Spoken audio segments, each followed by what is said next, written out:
Je me souviens plus de la question. Je suis Benjamin Perry, cofondateur de Pixo. Quand j'étais petit, je voulais être vétérinaire sans frontières ou fabricant de robots pompiers.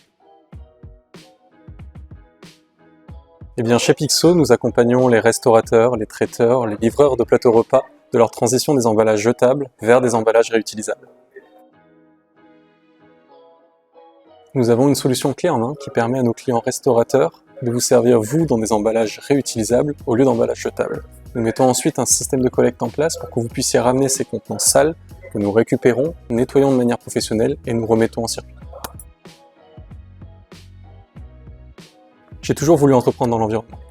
Et en août 2018, Nicolas Hulot démissionnait du gouvernement Macron. Et je me suis dit, si lui n'arrive pas à faire quelque chose pour l'écologie, il faut vraiment que chacun d'entre nous apporte sa pierre à l'édifice.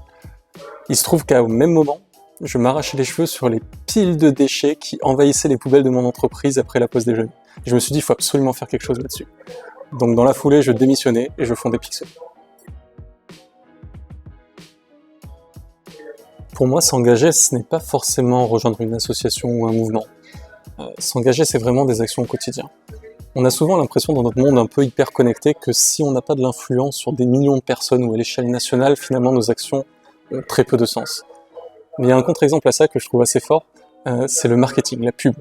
Ces 5 dernières années, on a pu voir une évolution drastique du type de pub qu'on avait à la télé ou sur YouTube. De plus en plus, ces pubs vendent les vertus écologiques, environnementales d'un produit ou d'un service, on ne parle que de ça. Et les entreprises n'ont pas fait changer leur marketing parce que le président de la République a fait une nouvelle loi ou parce qu'un entrepreneur est venu révolutionner le marketing vert. Elles ont fait cette transition parce que les consommateurs, au quotidien, vous, en achetant des produits, en choisissant des services plus écologiques, les ont poussés à faire cette transition. Donc je crois réellement que les moindres petites actions du quotidien vont permettre une transition à long terme. Ce que je trouve génial avec l'économie circulaire, c'est qu'on a une opportunité de montrer qu'un nouveau modèle d'entreprise est possible.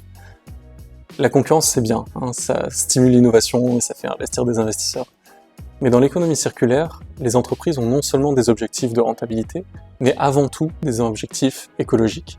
Notre vision, c'est qu'en collaborant avec d'autres acteurs du réemploi, plutôt qu'en essayant de leur prendre des parts de marché, nous atteindrons en fait plus rapidement nos objectifs environnementaux.